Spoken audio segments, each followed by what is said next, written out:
الصحفيين، الصحافة المكتوبة والصحافة والراديو.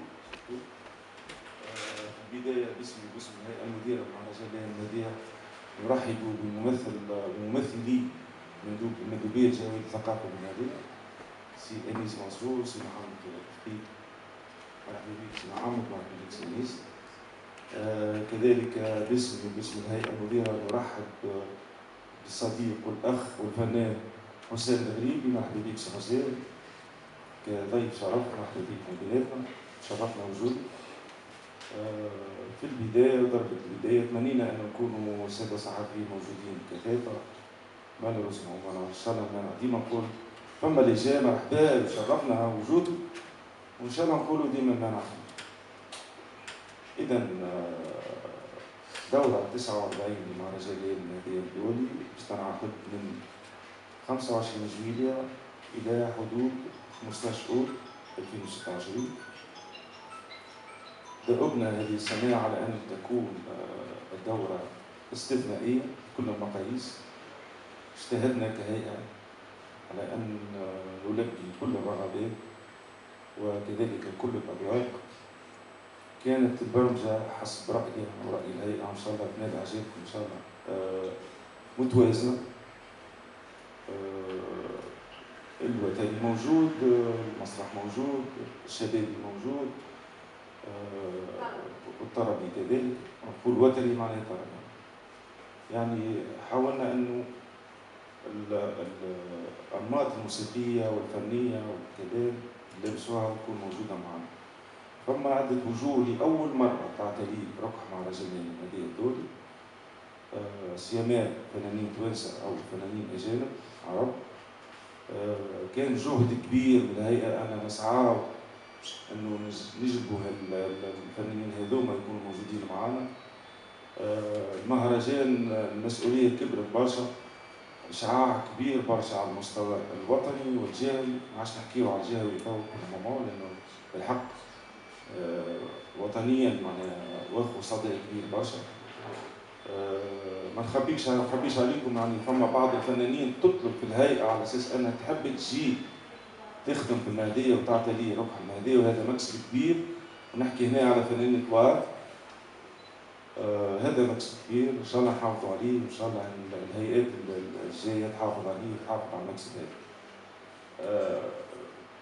تنظيميا بروتوكوليا سعينا انه نخدموا بمقاييس تنظيميه ومقاييس معناها علميه وبرو، معناها حاجه برو، معناها احنا علميه اكثر ولا حرفيه اكثر. خدمنا سنه على دوسي دي سبونسور احترافي كبير جدا.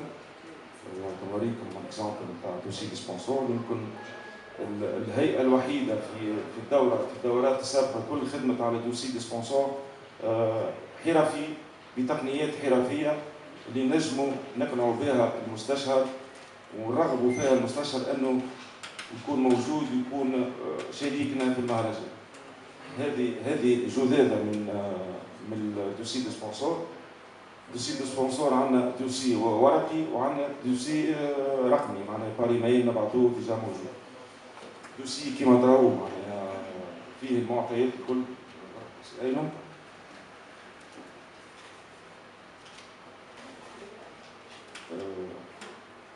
هذا الملف الملف الاستشهار هو ملف يعملوا به أغلبية المهرجانات الدولية. سنة احنا طورنا أكثر، وديما في الأصل نحكيو على المهدية قبل المهرجان وعلى بلادنا قبل المهرجان، وهو هذاك الأساس في المسألة. من المقاييس اللي السنة الفارطة اللي تحققناها هو أنه الباج فيسبوك نتاعنا عملت 4,300,000 في 20 يوم متابعة، وهذا مكسب كبير. المكسب هذا زاد بالحق يلفت انتباه عديد المستشارين. نقول المستشارين اللي بالحق يحبوا يستثمروا في مشروع ثقافي عنده أبعاد وعنده معناها متابعين، وهذا ما جاش بالساهل، جا بجهود كبيرة برشا ومجهودات كبيرة برشا من الهيئة اللي بالحق كل عام صحيح فما بعض الثغرات اللي نحاولوا أنه كل عام نتلافوها والكمال لله. إذا لمحة من الأول باش نعطيكم على البرمجة. البرمجة أثناء صحيح متنوعة وكذا، لكن خذت منحى آخر. زوز محطات هامة أنا نعتبرها في البرمجة، هي أول حاجة بالشراكة مع المندوبية الجهوية للطفل والمرأة، أنه باش يصير تنسيق باش نجلبوا إن شاء الله باش تمشي حافلة بعض المناطق النائية. وهذا البروجي كان بالحق كان هاجس من هواجس نتاعنا اللي نعملوه. الحاجة الباهية أن نلقى نفس الفكر موجود عند السيد مندوب الجهوي الثقافي اللي كان يخمم معنا في نفس التمشي. فما معناها ياكل شورت معناها كيكلوش من بيناتنا، هو كان يخمم هكاك وانا زاد في الدوسي تكنيك نتاع فيش معناها التعريف فيش معناها فيش فن معناها نتاع المهرجان الجدد الفنيه. حطينا البونت هذا سنا انه سعينا انه تمشي حافله للمناطق النائيه باش تجيب لنا اطفال ذوي الاحتياجات الخاصه والاطفال اللي فاقدي السند باش يجيو للمهدية. من نحكيو اطفال هذا من المناطق الداخليه في معتمديه المهدية باش يجيو يشوفوا المواقع الاثريه نتاع المهدية، وباش نأمنوا لهم في حفل في عرض الاطفال باش يكونوا موجودين معنا. موجودين بطبيعه الحال، هذا واجبنا، وهذا راهو الشأن الثقافي بالضروره يجب هو مرآة عاكسه للشأن الاجتماعي والاقتصادي ومنفتح كذلك. حاجه اخرى سنا زاد ذأبنا على انه رسخوها، هو انه حاولنا نعملوا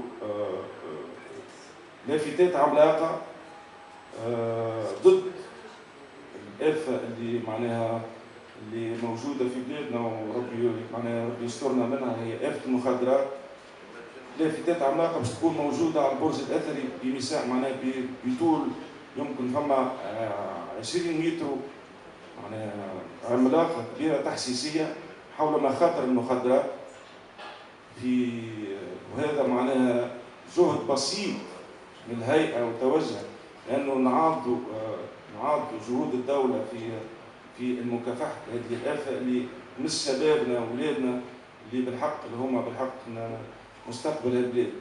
ان شاء الله تكون هذه ميساج قدمها الهيئه بسيطه جدا، نعرف هي بسيطه لكنها هي رساله. وهذا ما معنى انه الثقافه هي قاطره للشأن الاجتماعي وقاطره للشأن الاقتصادي، وهذا ما معنى ان يكون عندك مشروع ثقافي متكامل. كذلك باش نعملوا لفتات كبيره عملاقه تحث على المحافظه على مواقعنا الاثريه وصيانتها وعدم القاء الفضلات فيها، لانه هذيك هويتنا، هذيك مكسبنا، هذيك تاريخنا. هذه جزء من الاشياء اللي حبينا انه نعملوها، وان شاء الله باش تصير انه بالحق لا يقتصر المهرجان على انه يكون يأثر حفلات وكذا. هذا صحيح شأن هام، لكن دور المهرجان الاجتماعي والاقتصادي والإنساني ضروري جدا في مثل هذه المحطات. إذا إن شاء الله نال إعجابكم مثل هذه المبادرات اللي أنا بالنسبة لي وكهيئة كل تهمنا برشا وتمسنا برشا، نحب نكونوا احنا منفردين على بقية المهرجانات في مثل هذه الأشياء اللي لمسوها واللي بالحق تكون بادرات طيبة، أنها بالحق أن المهرجان هو هدف ماهوش براغماتيين. احنا ناس بلادنا أول وبلادنا ثانيا بلادنا وثالثا بلادنا ورابعا بلادنا، بعد يجي المهرجان وبعد تجي الثقافة اللي هي بالحق ثقافة ما تكونش بناءة وتبني المستقبل وتعطي وتخلي ثوابت وأثر، ما تعتبرش ثقافة وما يعتبرش مشروع ثقافة. إن شاء الله ما أطلش عليكم. ننتقل معناها مباشرة سي محمد علي لازم تسمع نسرد مع بعضنا أهم فقرات برنامج مهرجان ليالي المهدية. إذا يوم 25 جويلية اللي يتزامن مع ذكرى عزيز علينا برشا، لنا لقاء مع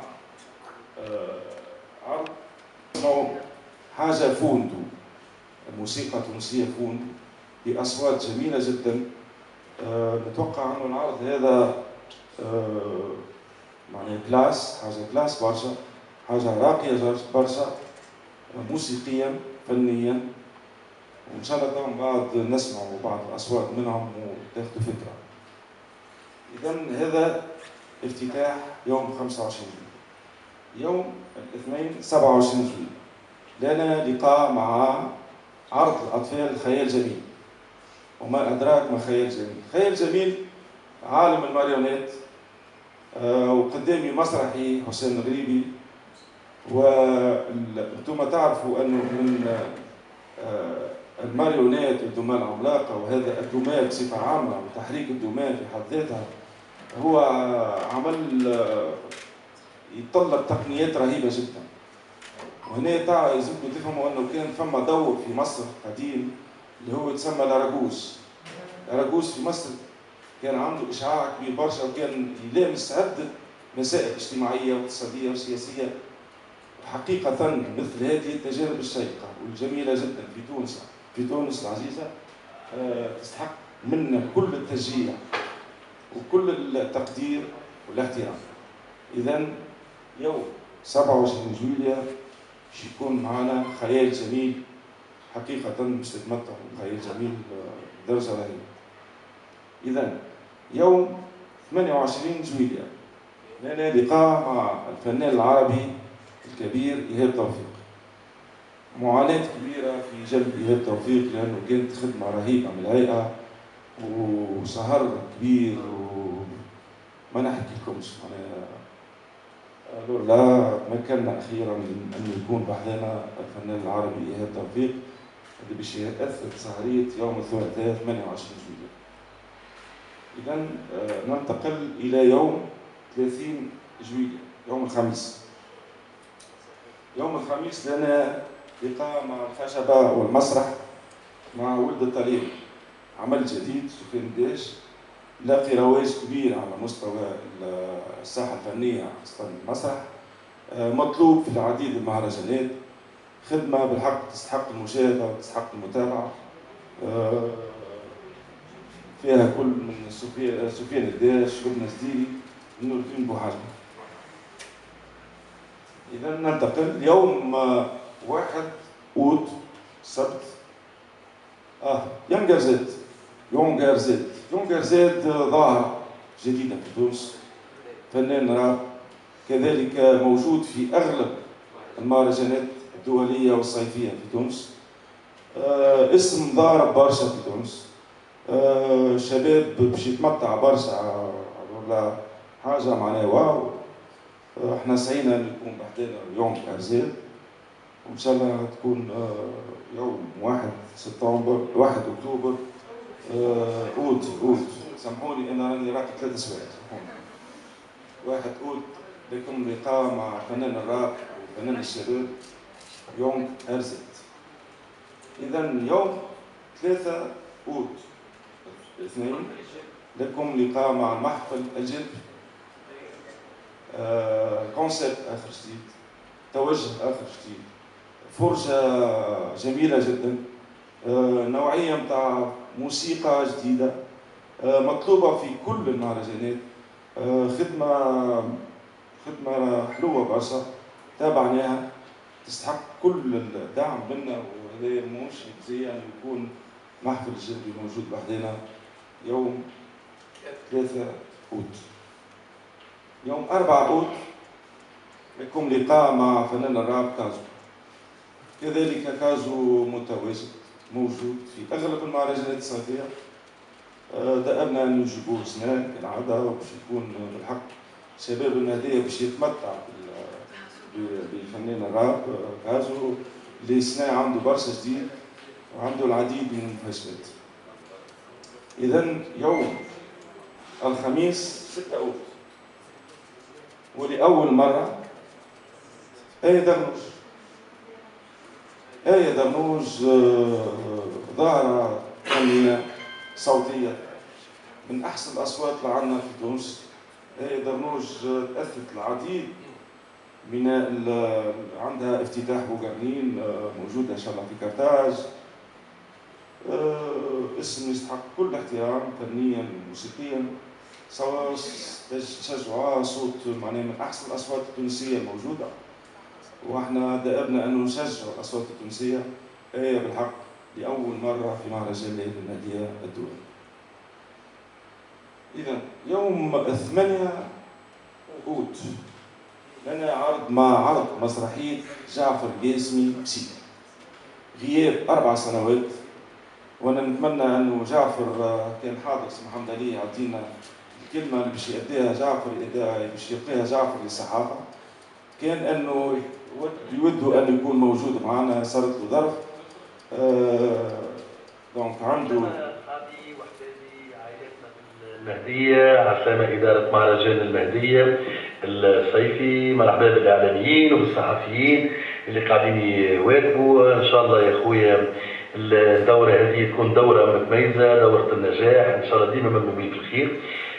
يشرفني برشا الحقيقه اني باش نكون موجود بالدوره هذه نهار 8 اوت في المهرجان الصيفي في المهديه. يشرفني برشا اني باش نقابل الجمهور بعد 4 سنوات. الحقيقه مسرحيه اخذت وقت في الكتابه في الدراسه. فخور جدا بالتجربه هذه اللي انا انطلقت منها من خلال تجربه واقعيه عشتها، فخرجت المسرحيه هذه اللي اسمها بسي، اللي هي بشكل مونودرام ما تنجموا تحكموا بعد الفرجة. مسرحية كوميدية باش نسعاو انه نضحكوا الناس بطريقة يعني الحقيقة فيها برشا ريشيرش، فيها برشا ميتافور، فيها برشا يعني حاجات انا الحقيقة فهمني ولا اكتشفت فيها روحي مجددا بعد 104 سنين. ان شاء الله ديما نكون في مستوى الانتظارات، ان شاء الله نشرفوكم ونشارك ان شاء الله نهاركم اسعد ايام. نحبكم برشا. إذن شكرا للأخ المسرحي الكبير جعفر القاسمي على الكلمة اللي لقاها واللي بالحق حيا فيها جمهور المهدية، واحنا كذلك نبذلوه نفس التحية ونقولوا له مرحبا بك، شرفتنا وجودك. وبعد الحال جعفر القاسمي من الفنانين الكبار، 4 سنوات غياب عن الخشبة، جديد وان شاء الله تروه، وحكي عليه هو شويه تو ان شاء الله ينال اعجاب جمهور المهديه الدولي. اذا يوم الاثنين 10 اوت 10 اوت جنجون هو ظاهره موسيقيه وصوت رهيب جدا بشهاده اغلب واغلبيه الرابور والفنانين في تونس. جنجون قصه نجاح كبيره برشا. جنجون مخزون احساس كبير جدا جدا جدا. انا نتمنى ان جمهور ليالي المهديه يكتشف جنجون في اغانيه، خاصه ويتبع اغانيه ويسمع الكلمات بتاع اغانيه. جنجون معاناه كبيره، جنجون قصه معاناه، قصه كفاح، قصه فنان عانى وكافح الكثير، وهذا باش تحسوه في اغانيه، باش تحسوه في الموسيقى نتاعو. الحق جنجون مكسب كبير على المستوى الوطني، على مستوى الصوت، على مستوى الموسيقى. حاجه واو جنجون. والله انا كهيئه نحن كنا فرحانين بجنجون باش يكون بحذانا نهار 10 ان شاء الله، وان شاء الله تكونوا حاضرين كذلك. اذا يوم 11 اوت 11 اوت عرض مسرحيه فيزا كريم الغرب من تجديد اسمه، وجدد فيها برشا، عمل برشا اضافات. كريم معناها طاقه ثابته، قامه ثابته. كريم من الكوميديين بالحق اللي يستحقوا كثير من الاحترام، ومانيش انا باش نحكي على كريم الغربي، اعماله وخدمته تحكي عليه. هذا يوم 11 اوت. يوم 13 اوت اللي يتزامن مع ذكرى عزيزة علينا اللي هي ذكرى عيد المرأة، لنا لقاء مع الفنان مرتضى الفتيتي. مرتضى عنده جديد، راكم تتبعوا وتشوفوا واش عنده جديد. عنده جديد مرتضى فرحان برشا سنين وباش يعطي لي ركح مهرجان المهدية. نتمنى من الجمهور ليلة المهدية وفي خاصة المرأة في المهدية في ذكرى عزيز علينا ذكرى عيد المرأة أن تكون موجودة بكثافة في مهرجان ليلة المهدية لمواكبة حفل مفتتح مرتضى الافتتاح. ونختتم وحسن الختام يوم 15 أوت مع الفنانة التونسية المحترمة، الفنانة تاريخ، الفنانة الكبيرة، الفنانة بالحق عندها برشا مجال السمادية، الصوت اللي رجع بقوة توا على الساحة، الصوت اللي بالحق بلار معناها ما يمسوا شيء، صوت جارح، صوت حاجة أخرى معناها. نبيها كراولي إن شاء الله بحدنا في اختتام مهرجان الليالي المهدية الدولي. شكرا على الإصرار، بارك الله فيكم الناس الكل. الآن الكلمة ليكم ونعرضوا بعض الأسئلة. مرحبا بكم مجددا.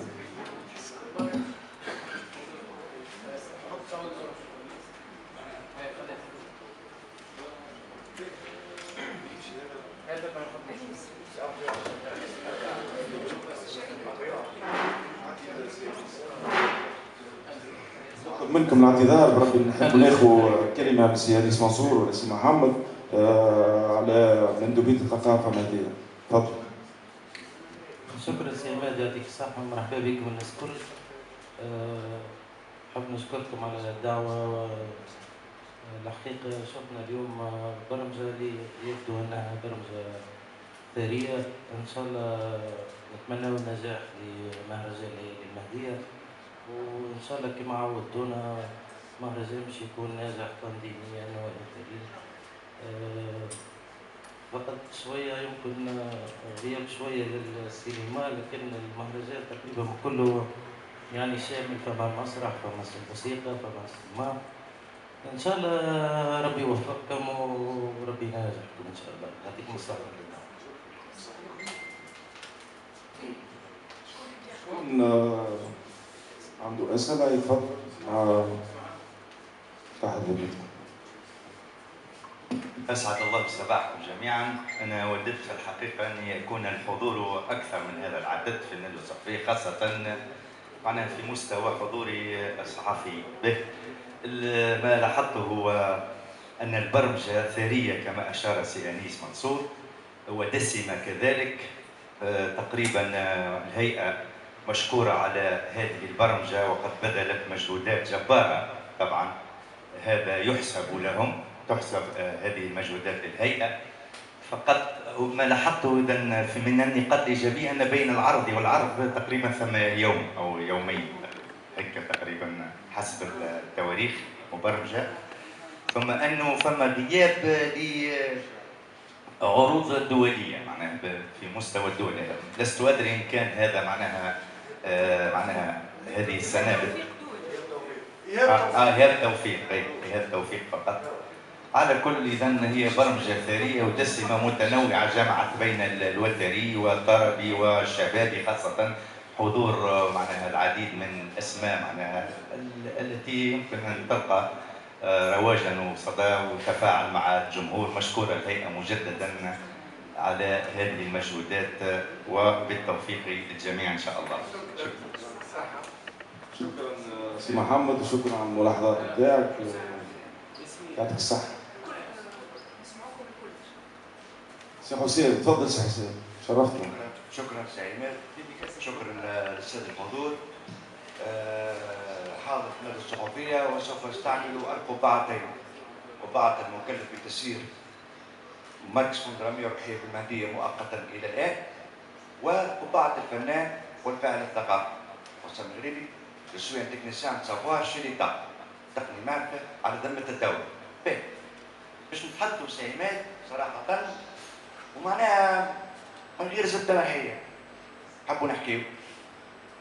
وباش نحكيو بكل وضوح وبكل شفافية وشيء واضح. أولاً ساعة البدء نحب أعلن تضامني المطلق مع المكلفة بالإعلام في ولاية المهدية ليلى أبو علوشة، ومش أي واحد يشد حديده روى عليه.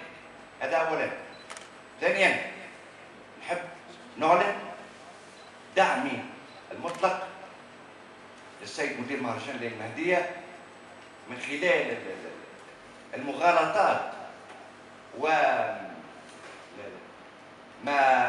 قدمته الزميلة دليل المفتاحي في قناة تونسنا، لأنه مغالطات وأنا حاضر على الموضوع من ألفه إلى يائه، وكنت أنتظر من الهيئة أن تأخذ حق الرد في تمام الساعة وتمام البرنامج، لأنه حقها الشرعي والمشروع، لأنه ما نجموش نعدوا في الإعلام مغالطات وما نجموش نقلوا من قيمة هيئة متجانسة وذكية. هذا ثانيا. باهي. شوف سعيد، أنا تو مانيش نطرح أسئلة، ولكن بربي كان تسمعوا كان تسمعوا معناها ان بو طون معناها بور ريفليكسيون معناها، لأنه الصعوبات القادمة والجاية كبيرة والتحديات كبيرة برشا. فاش؟ على المستوى الميكروسكوبيك والماكروسكوبيك، من الصغير للكبير. شوف سعيد، 2027 باش يكون عام قاسي جدا على مستوى السبونسورينج وعلى مستوى الاستشهار، وهذا تطرح في اقوى المجلات المهتمه بالاقتصاد، والاسباب عديده متعدده يعرف سي محمد، نظرا لاسباب الحرب الايرانيه الامريكيه، وتقول شنو دخلها في المهرجان اللي هو فعلا حتى قضيه هرمز انه تكلفه العروض باش تكبر، انه حتى باش يشيلوا له كمانشا وكذا سي حاجه تولي كوتور، ويلزم هنا هي تهتم اللي فعلا انه عام 2027 السبونسورينج باش يقل ويولي شحيح برشا. هذا اولا.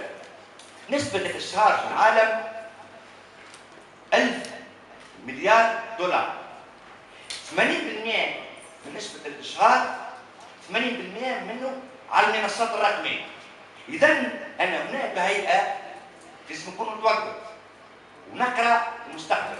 هل اني نتعامل براغماتيه ونحقق اني بالنسبه لي انا خير ونحن نتعامل مع الواقعيه السحريه والواقعيه البولشيفيه النظريه انه كرسي اهم من جام في منصه الكترونيه باش يجي الاشهار. هذا يلزم هيئه تدرسوا وتفهموا وتستبطنوا، لانه منافذ الاشهار كبيره برشا، وعلاش لا يوما ما نلقاو هيئه مهرجان الليالي المهديه عندها تلفزه خاصه على اليوتيوب وعندها سبونسورينج وعندها منصه، وهذا حقها الشرعي والمشروع. لانه علاش يا عماد؟ لانه ثم خطر داهم علينا وخطر كبير برشا. اللي هو شنو الخطر هذا؟ خطر الذكاء الاصطناعي والاي اي العظيم. مهرجانات الذكيه يلزم تستبطن اول فكره. مثلا نقول لك كيفاش اللي باش تضر العروض وراو توا قادمه اشياء غريبه جدا. مثلا انا قادر كمتفرج لونات نلبسها كيما هكا، لونات قادر اني نعدي لك العرض كامل وانا نتفرج فيه من المهديه لولد الشمس، وهذا على المنصات. وعلى فكره ثم فيلم توا ضرب كبير برشا في مصر، ضرب من اكثر الافلام توا اللي عامله ايرادات، عامل لحد الان نجم نقولوا 100 مليار. صار كان فينا من ستار اخر اللي هو محمد رمضان انه من خلال البنات هذه فسد الفيلم وخرجوا على المنصه.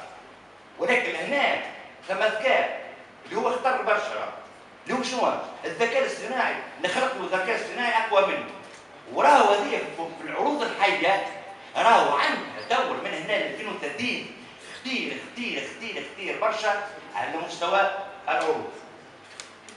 لانه فعلا لازم نقولوا شو دخل الذكاء الاصطناعي في مهرجان المهديه الدولي؟ لا سيدي، دخل صحيح وخطير وحاجه تخوف.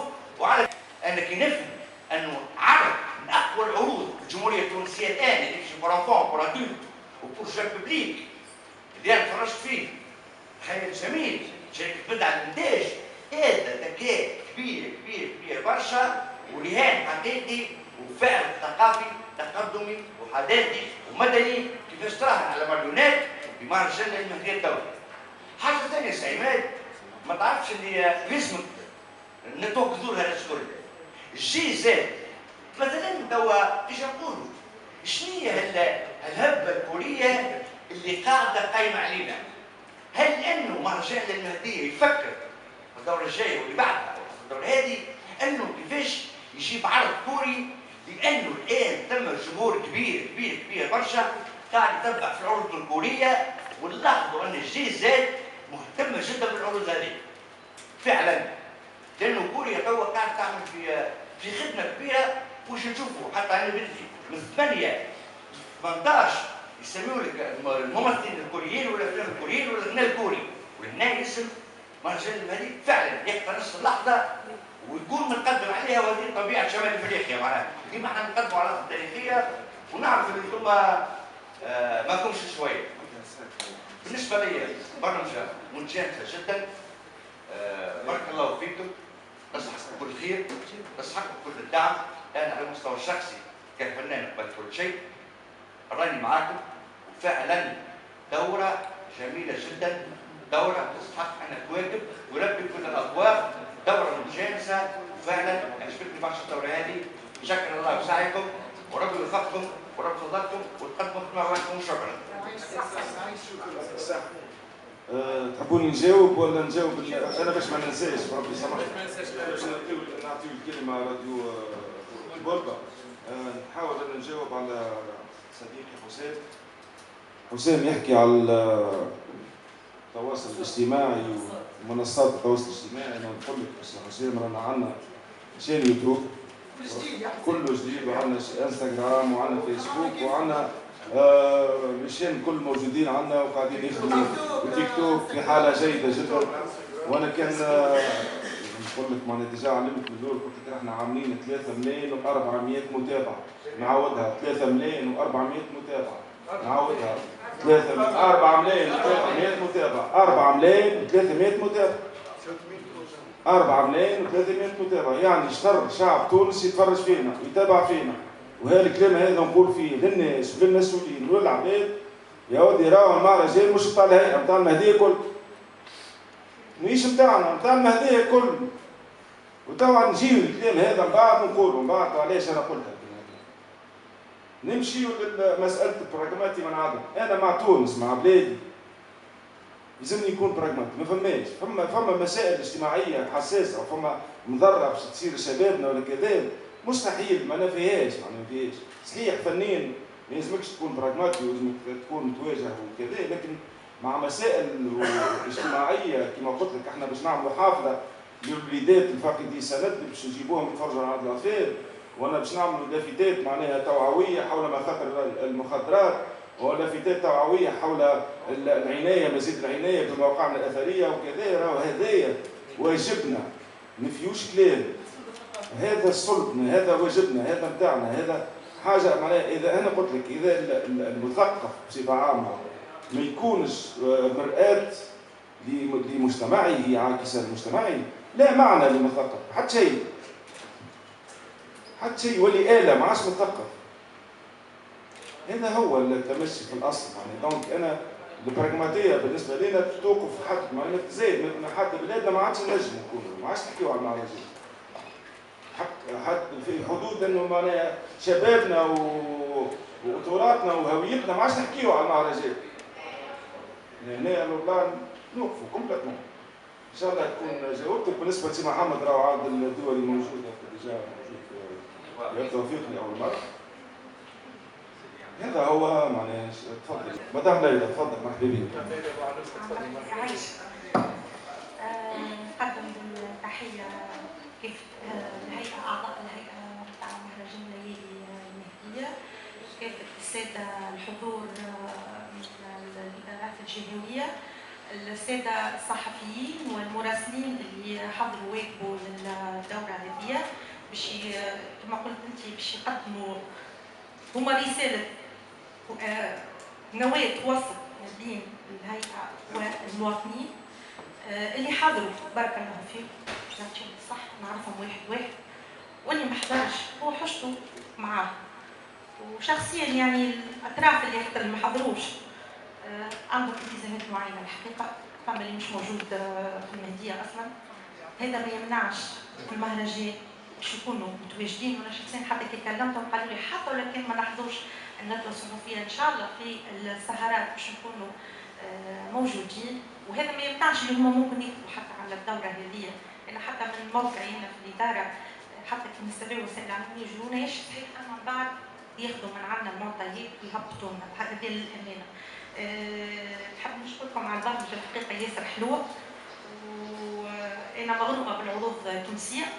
في الشارع ديما العروض التونسيه نقول لك عرض تونسي، صدقني من احسن ما فما. العروض التونسيه ديما تفاجئنا، والعرض الاولاني بصراحه شفت حتى في الومضه اللي خدمها محمد علي، بصراحه تصفيق على محمد علي راهو ممتاز جدا. والله صدقني تعب برشا راجل، وان شاء الله ربي يوفقه، وان شاء الله ربي يعطيه ما يتمنى. العروض التونسيه الاخرى اسماء كبيره نبيها كراولي، آية درنوج، مرتضى الفتيتي. العروض المسرحيه الاخرى الفكاهيه راهي بصراحه انا ناكد لكم هي مشتمله المسرح كما قلت الجمهور المهداوي هو جمهور المهرجان، هو جمهور من طينه اخرى، وكما قلت الحكايه كلها تحكم 1600 متفرج. الفضاء لا يسمح لبرمجه عروض دوليه كبرى. توفيق ستكون سهرة الحدث الحقيقة. عنده جمهور كبير وأول مرة يغني في المهدية، إن شاء الله باش تكون سهرية حدث. إن شاء الله من حسن إلى أحسن. وكما قلت لكم راهو كونوا متهنين، راهو التغطية الإعلامية باش تكون موجودة بالموجود، وحتى الغايب كونوا متهنين راهو باش يكونوا موجودين، وإحنا نشكرهم حتى والله صدقني حاولنا لو ماكسيموم. كونوا متهنين وكاهو، يعطيكم الصحة وبارك الله فيكم. يعطيك الصحة الأخ مطبلبة ما قصرش جاي مدير إذاعة طبلبة، هو من ولاية مجاورة وحب يحضر معنا، يعطيك الصحة بارك الله فيك. أنا نحب نقول كلمة حق في مدام ليلى بعلوش المكلفة بالإعلام في الولاية. حقيقة لقينا منها كل مساعدة وكل رحابة الصدر، حقيقة تشجيع كبير، سهلت لنا برشا امور نتاع اتصالات صحفيين نتاع الكوردوني نتاعهم. نشكرك ليلى اختي، انت سند لينا وبالحق احنا فخورين بوجودك بحدانا، وبالحق انت مش تقولي هذا واجبك، نقول لك لا انت راك قمت اكثر من واجبك معنا، بارك الله فيك وكثر خيرك. وانا كي نقول لكم مدام ليلى علوشه راه تتصل بيا في الليل تقول لي اش عملت وين وصلت وشكون طلبت وشو كذا، حرص كبير حقيقة. معناها أنا نشكرك برشا ويعطيك ألف صحة. صح. شكرا على الحضور، إن شاء الله تشرفونا، وإن شاء الله صوتنا وصل، وإن شاء الله برنامجنا وصل، وإن شاء الله اجتهدنا والبقية على ربي الحمد لله.